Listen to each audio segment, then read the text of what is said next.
Well, good afternoon.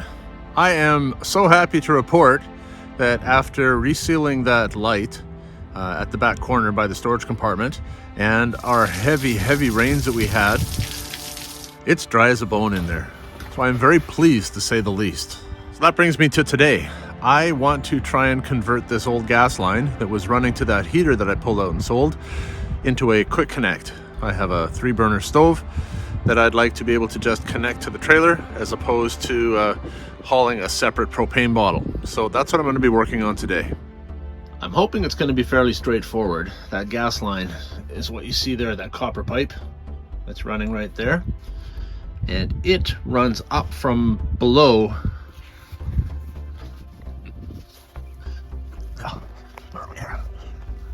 Right there.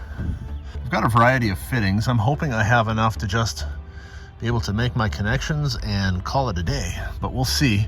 What I need to start with is disconnecting this guy. So it's looking like about a 9/16. I don't even know if these are metric or standard. I guess I'll just bring a selection of wrenches and go from there. I've got a 1/2 and a 9/16, a 14 and a 15, and a crescent wrench. Well, looks like it's going to be a 9/16 and my crescent wrench. I think it's important to mention that this is not a how-to video. This is a what I did video, and that if you want to do any work with gas lines on your own trailer, I'd recommend a certified professional. Can't see anything here because of silhouetting. You wouldn't think it'd be dark, but it is, even on a bright sunny day.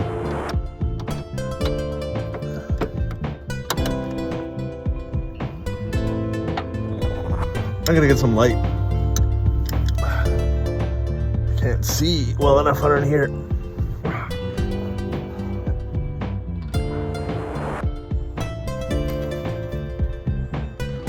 I've kind of been dreading this job because I'm in such a confined space. All right. Now I see what I'm looking at here. That's a compression nut over the end of that. That's cracked, which is not good. I was hoping to use this.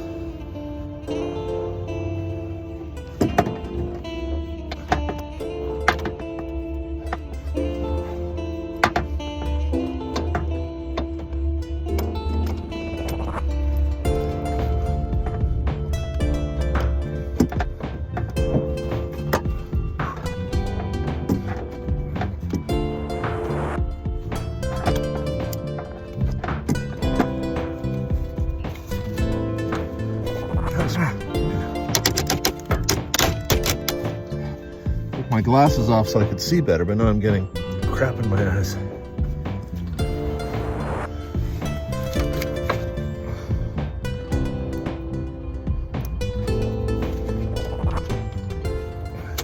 What you can't see from this camera angle is the very little amount of room that I actually have under the trailer here. I haven't got room to actually roll over. I'm wedged under. My arm is stuck.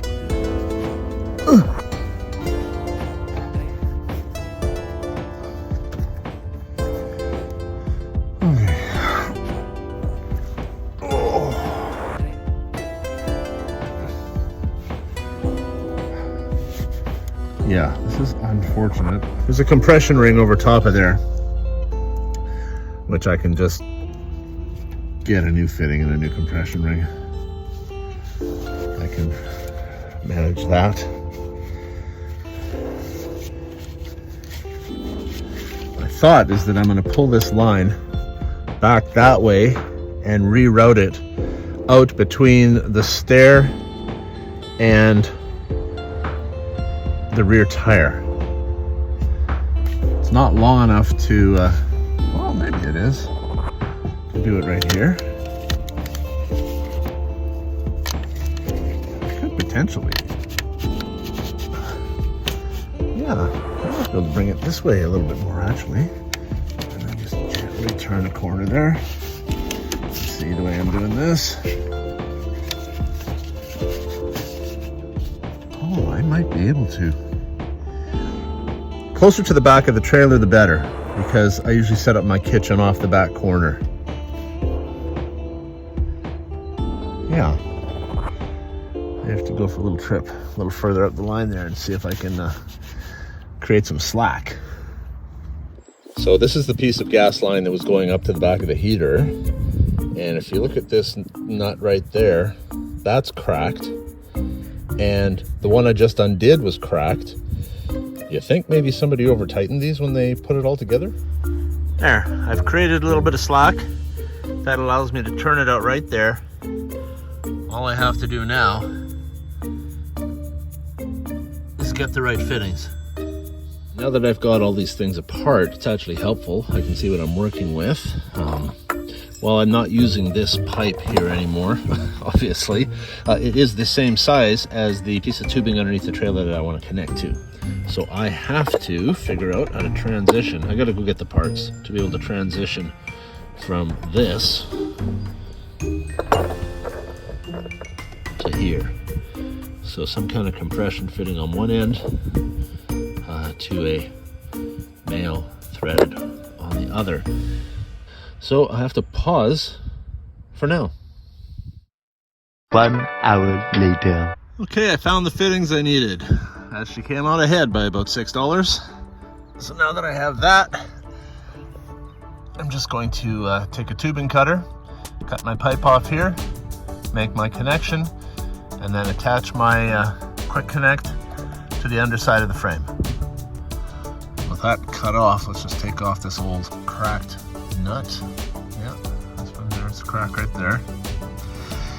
It goes without saying, when you're going to do something like this, always use a tubing cutter. Never cut it off with a saw.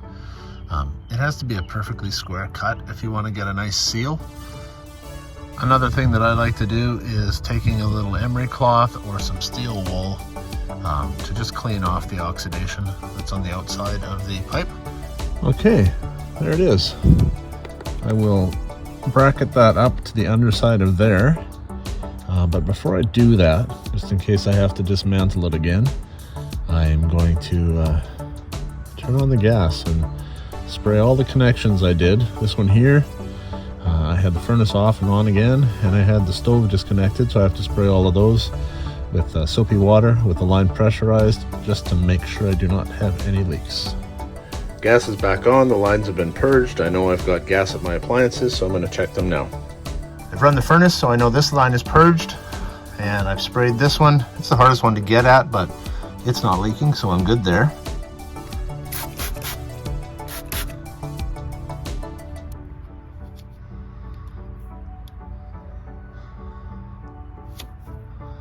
All right, we're good.